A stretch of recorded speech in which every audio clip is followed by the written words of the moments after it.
So, we start sewing our corset. We need to conduct some preliminary work before sewing. We need to join the lace pieces and the main pieces with hand stitches. I start from the corset body. I will put aside the cups and the central piece for now.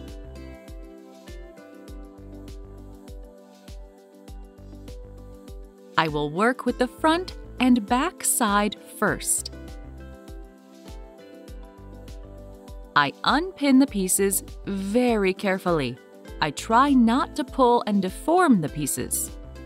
The most important thing is not to mix up the right and the wrong sides, as both mesh and lace don't have an obvious right side. I place the front side lace piece face up on the corresponding mesh piece. We need to join these pieces with hand basting.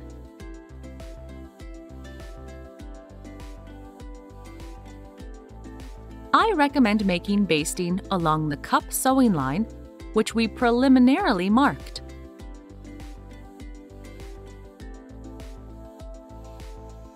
There is no need to mark seam allowances on the upper and lower vertical cuts. Pin the pieces together for easy and accurate joining. Join the pieces with a running stitch. Prepare several needles with inserted threads to speed up the process. Thread should not be too long. Its length should not be longer than your arm swing. It is better to have more needles with a normal thread length than few needles with too long threads. Hand stitches should be loose. Don't pull the pieces. It is very convenient to use thin and long bead needles for such work. A bead needle is 8 to 10 centimeters long and it is extremely thin. It perfectly pierces fabrics, slides easily, and makes lots of stitches simultaneously, which certainly speeds up the work. Put a thread cutter on your finger for convenience. I know there is a great temptation to make machine stitches without basting. You can make machine stitches when you are 100% sure that your sewing machine doesn't pull thin fabrics. In no case should you make continuous machine stitches in a circle along the whole piece. There are some peculiarities and some professional secrets, so it is better to use hand basting at the beginning. Don't make a knot on the thread and bar tacks at the end of the stitching. Basting should be removed easily. So, we have completed our work with the front side piece. I will follow the same steps with the second front side piece and the back pieces. By joining the mesh and lace pieces, I clearly define the right and wrong sides of each piece.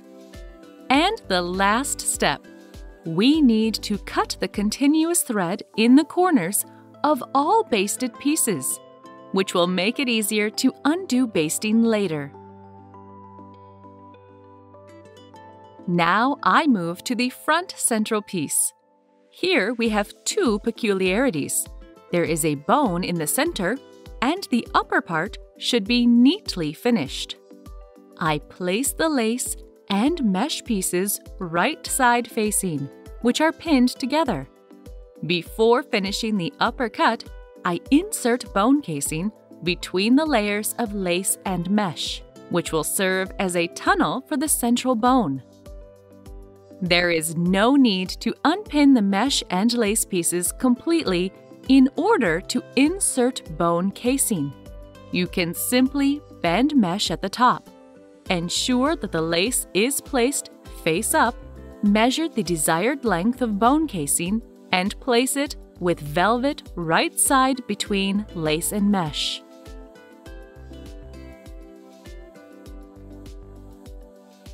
Therefore, the lace piece is on the bottom facing up. Bone casing is on lace facing up, and the position of the central bone is marked on the mesh piece.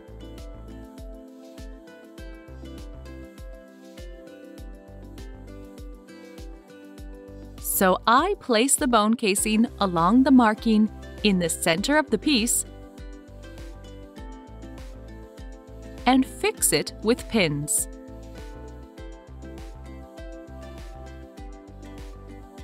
We need to finish the upper cut, so the bone casing should be absolutely perpendicular to stitching.